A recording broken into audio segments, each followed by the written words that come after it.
Operation Poor Presence, how to select a hide site. From Vietnam's triple canopy jungles to Afghanistan's craggy ridgelines, the sniper has always lived on the edge of detection. But in the forests of Appalachia, the stakes are just as high, and the woods just as unforgiving. A hide site is a concealed position, used for observation and engagement. It may be occupied for hours or days, and it must offer concealment from visual, infrared, and aerial detection, cover from small arms and indirect fire, observation of the target area with minimal exposure, stable shooting and spotting platforms, concealed ingress and egress routes. According to doctrine, primarily FM 2310 and ATP 3 22.10, there are four main types of hide sites. 1. Natural, using terrain features like rock outcroppings or vegetation. 2. Improved natural, enhancing an existing location with added camouflage. 3. Constructed, dug-in positions built by the team, often with overhead cover. 4. Urban, using buildings, attics, or rubble, less relevant here, but useful for rural-urban transitions. Appalachia offers advantages: elevation, foliage, and rugged cover, but it also comes with visibility corridors, foot trails, and thermal traps. A smart sniper thinks like a hunter and a hunted man. Key terrain features to exploit: reverse slopes to avoid skylining, thick laurel and rhododendron, patches to break up body heat and outlook, deadfall areas that offer concealment and mask movement, creek bottoms for cooling gear and reducing IR signature. Operating in the hide. Inside the hide, movement kills. The team must communicate with hand signals and low-frequency comms, maintain light, sound, and scent discipline, stay alert during dead hours when fatigue peaks, keep emergency escape plan rehearsed and ready. One mistake and you're the hunted. Common mistakes: skylining even without movement. Your outline can betray you. Thermal leaks, insulation and cooling are critical. Disturbed vegetation, don't cut or break brush unnaturally. Straight lines and symmetry, nature is random. Your hide should be too.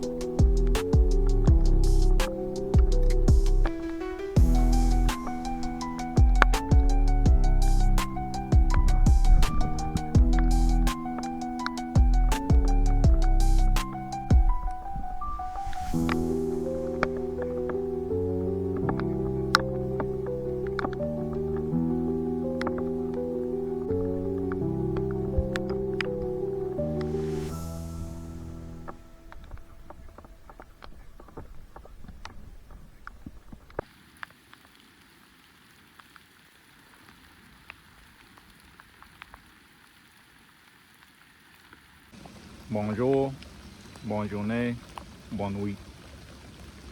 Je m'appelle Appalachian Poor. Bienvenue à la montagne. So, it has finally collapsed. Red Dawn has happened. But you're alright, because you watch Operation Poor and you watch his Appalachian Sniper System videos, so you're alright. You're gonna make it. We're gonna make it. How about that? So today, or this morning, while it's pouring the rain in this Appalachian Vietnam jungle, I'm going to try my best to explain how to choose a hide site, stuff like what to look for, my thoughts on finding a hide site, pros and cons, stuff like that. It's just a general discussion. If I leave anything out, I'm going to take some time on this video and try to up the production value and stuff. I got a helmet cam, so I've been trying to work with that. So let's get right into it. So a hide site is essentially a position that is concealed and provides cover or really good concealment that allows a sniper to shoot from, essentially conduct an ambush. At the distances that we're working in, 300 meters and in, that's topped out. It essentially allows the Appalachian sniper or guerrilla sniper to conduct an ambush almost undetected. Now, there's a lot of equipment and stuff that goes into that, but you can do it very basic as well. So you have different levels. You have different levels to hide sites. For the Appalachian project, we're going to be focusing on more natural vegetation. Now you got urban, you got natural, you got upgraded natural, and there's another one not ringing any bells right now in this chrome dome.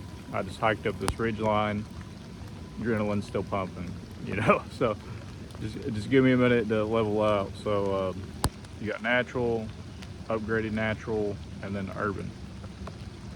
So what does a hide site provide? Let's get into that before we get into how to choose it. This is stuff that you naturally need to look for when you choose where to hide. A hide site offers, like we said, concealment, preferably cover, an advantageous shooting position. So typically what they call reversing slope or reversing ridge lines, stuff like that. Keep in mind, you never want to shoot or have a hide site that is completely on top of a ridge unless you have rock faces to kind of hide behind for cover, because your silhouette, let's say sundown and the sun is behind you, you can make out a human silhouette really well even in a ghillie suit or a cobra hood, or I mean camoed up. A trained person can spot a sniper on a ridge line using the sun and silhouettes. Big thing when you camouflage yourself is you want to break it up. You want to break up that human aspect as much as you can. Camo, you don't want no shine. I'm going to do a video about camouflage, but just a quick overview of that. You don't want any shine off your scope lens, your spotting scope, anything of the sort. Nothing reflective. You don't want to mask or destroy any more natural straight lines in nature, which there are no perfectly straight lines in nature, but you don't want to sit at the base of a tree. You don't want to have your hide site being up against the tree with a good L-shaped position, even though that is how you shoot from a tree. You do not want that. You don't want to be up in a tree stand, because even though it works for deer, it's not going to work for two-legged deer. You get what I'm saying? Because human eyes are better than most animals, or we see more colors, more range of colors and stuff. We look for movement, but we're also really, really good. Our brains are super good at detecting patterns. So you want to break that up as much as possible with colors from your natural environment. We have a very big advantage on any opposing force, either another guerrilla force or a conventional force. Now, this is all hypothetical, don't break any laws. This is all just a big what if. You ever watch the Disney Plus Marvel series, What If? You know, Ultron winning and stuff. Just think of it like this, all fictitious. But if it did go down, this is how you would do it. This is for education and entertainment purposes only. Or something I discovered is aerial views using drones. Drones is the best thing that you can do for your local area. The big advantage is we're all conducting operations in your small town, in your homestead, in your area. So you should already have screenshotted Google Maps, 3D printed Google Earth document showing the hillside and elevation. That's like number one, even without sniper operations. You go to the U.S. Forest Service website and you get topographic maps of your area and you print them out and laminate them. That is also like number one. That's a no-brainer. If you don't do that, after this video, please watch the video. After you do that, go to the U.S. Forest Service website, download topographic maps of different years in your area, as big or as little as you want, print them off, laminate them. You need them, because whatever kicks off, and let's say that your phone isn't working and you can't get good GPS and you can't conduct any operations without intelligence. If you watch how to, the Captain's Quarters video, I think that's what it's titled, Planning Military Operations. Intelligence is everything. Intelligence and reconnaissance forms every single plan of war. Every action of war comes off intelligence of your enemy and the terrain and stuff. So already going out and scouting your area is a big one. Already having predetermined hide sites, maybe not set up just in case the enemy finds them, but might clear a little trail. You don't want no LDAs. You want to try to avoid them as much as possible. But guys, we got to be honest. In Appalachia, especially in the springtime and summertime, it is so dense you can't even see 25 yards in front of you. The simple fact is that we're going to have to be running deer trails and hiking trails and ATV trails, bulldozer trails, stuff like that to a certain extent. Otherwise, we're going to be getting maybe a mile every 3 to 4 hours, and it's just going to be grueling, and it's going to take a lot more energy than just hopping on an LDA. So you always want to keep your mind open. You want to keep looking out for traps and potential ambush areas. You want to be careful. But the simple fact is, in the Appalachian environment, with how thick and literally how much of a jungle this is, even with the machete, it's crazy trying to move through it. So if you can, don't use linear danger areas. That's stuff like deer trails, roads. We went over that. Excuse me. But if you're trying to get somewhere fast,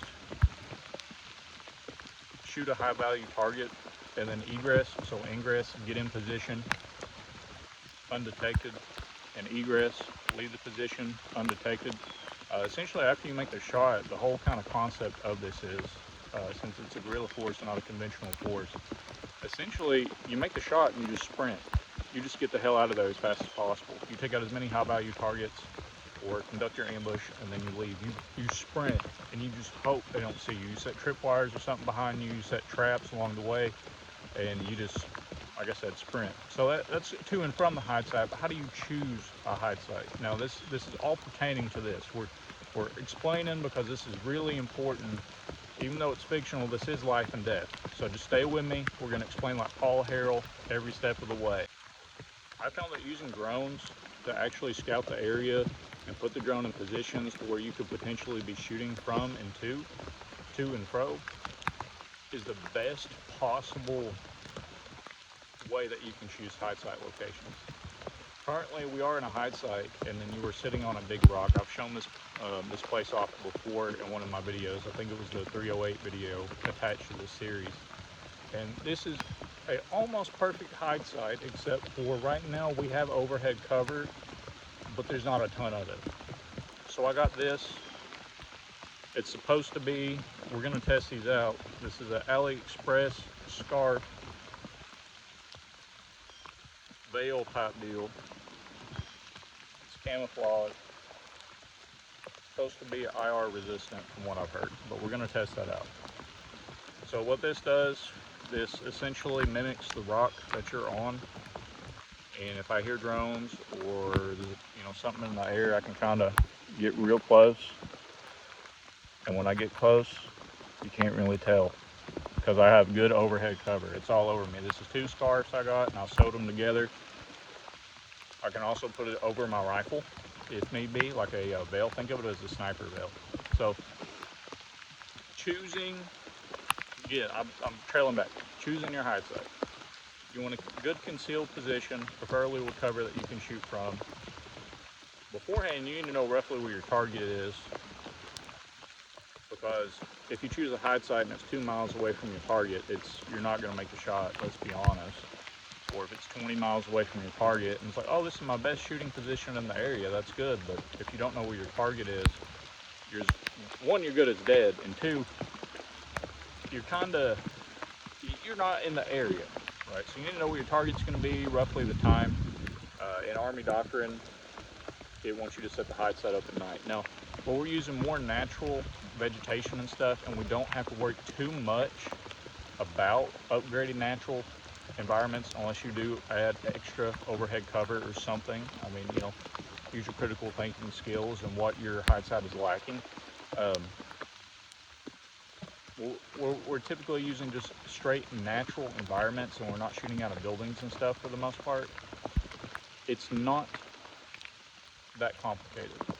Find a good position where you can see decently well and you can shoot to and fro, and there you go. I mean, it's not that hard. I'm trying to make this quick. I'm really trying not to over explain it. I mean, if you go hunting and there's a big field over there. Let's say that I was deer hunting. I'm not, but let's say that I was deer hunting. I would kind of do the same thing. I would scout the area out before deer season. I'd pick my spot, and then come deer season, I'd be right there. I'd have as much of the biggest field of view as possible, I would want to see as much as possible, so I have to look for any movement. I have to look for any shine. Now this is hunting two-legged deer. Any shine, any IR signatures if you run a night vision capability. I mean, it's not that hard. You got to think like a hunter. Just think like a hunter. You want to be camouflage. We're going to go in depth about the camouflage later. That's going to be probably the next part, possibly, besides the spotter stuff. But I put these videos out because most of it's not that complicated. Just find a good concealed position and shoot from. Don't do it on trees. Like, don't sit behind the tree at the base in the front.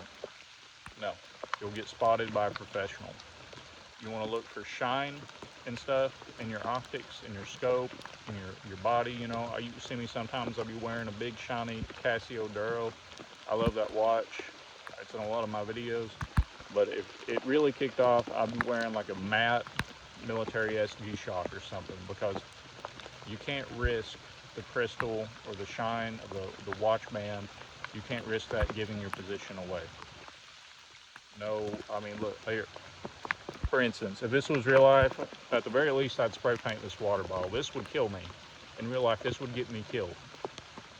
This is a death sentence. You want it in a canteen or something, OD green or camo. So you just got to think of that. And a good exercise for you guys to do, you don't even really have to have a rifle. You can have like a simulator rifle, or just make sure you have no ammo. Don't shoot at anybody. But go try to find a hide site and have somebody like try to go out in the field or whatever that you're stalking and try to find you. Have walkie-talkies or something, and then have them just even scan with binoculars or something and try to find you and see if you're messing up. See how hard it is for them to find you. The more experience they have, if they were in the military or something, the better. You know, you don't have to be in the military to do any of this. This is the whole point of the Second Amendment, is so we can do this to fend off foreign invaders and stuff like that. That's just how it is. So have them hunt you just to see how good it is. That's how snipers in the U.S. Army train. Now, yeah, they use blanks and they shoot at each other, and I mean, you do what you gotta do, right? If you got blanks and you trust the other person enough to actually kind of aim towards you and fire, and then they try to find you after you fire, and then fire again, like, you know, everybody's seen those U.S. Army Sniper School videos. It's like the final test. If you want to do that, you know, be my guest, but I'm not condoning that. I think there's too much room for error. But if you trust the other person to just rip a bullet out, just have powder in the shell, and then get in a good position, and they have integrity to know if they made the shot or not, then go ahead. That would probably be the most realistic training you could do, is just stalking people and willing participants, but you get what I'm saying. Have a group, have them camouflage up as well, and see who can hunt who. And that honestly would probably be your best training for that. Like I said, drones, topographic maps, overhead views, stuff like that. Don't use deer trails unless you absolutely have to. Don't use trails, anything like that, roads, unless you absolutely positively have to. You don't want to be right on the top of the ridge. You don't want to be down in the valley because you can't see that much. You want to be kind of right in the middle, or the top 3/4. That's where I am right now, the top 3/4. Using rocks, stuff as cover. It's not that complicated, guys. I know sometimes I feel like I don't put a lot of information out in my videos, but it's because warfare is very basic. You want to be as lethal as possible and not get yourself killed. A lot of people, especially like CQB and these sniper operations and these special warfare techniques and stuff, they get so into it and they're reciting all this bullcrap, all these buzzwords to look cool, and oh, my cousin was a Navy SEAL and this, and they make an hour-long video, and it literally just went over what I just went over. Camouflage yourself. Make sure you can see where to shoot. Know the location of your target and roughly what time they're going to be there. Make sure you're concealed when you come in. Make a shot or two. Hit your target and then sprint out. It's that simple. If you want to practice your camouflage, have someone come out here with binoculars and hunt you. If you want to use blanks,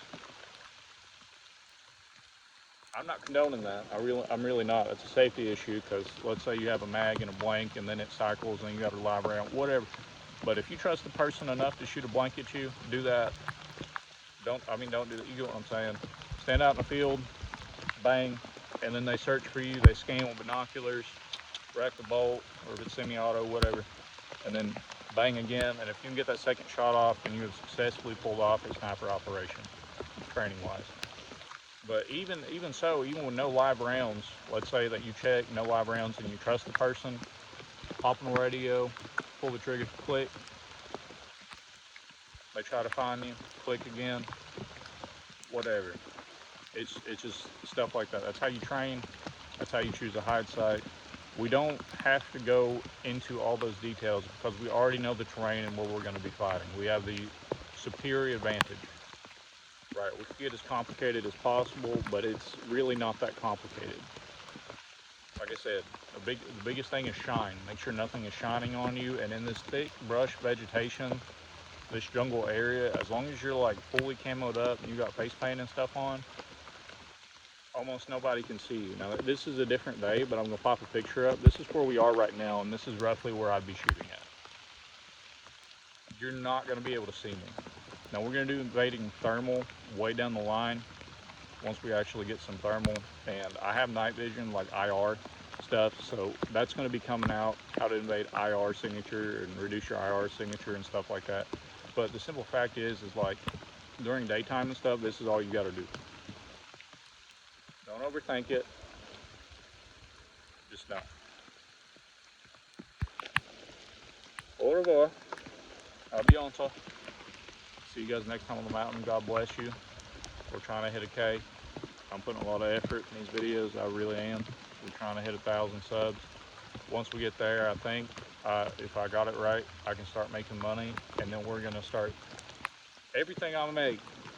Every dime I make from this channel, if I ever start making money, is going right back into it. Like smoke grenades, simulated grenades, stuff like that. Better. You know, I record on my phone, and then that like $70 GoPro clone. You know what I'm saying? Like everything I'm doing it for a noble cause. I don't want nobody that's going to go out here and hurt nobody watching these videos. This is solely for defensive purposes. If you're an American, you know, I feel like everybody needs to watch these videos. This is solely for defensive purposes and just trying to help people protect themselves from a superior threat.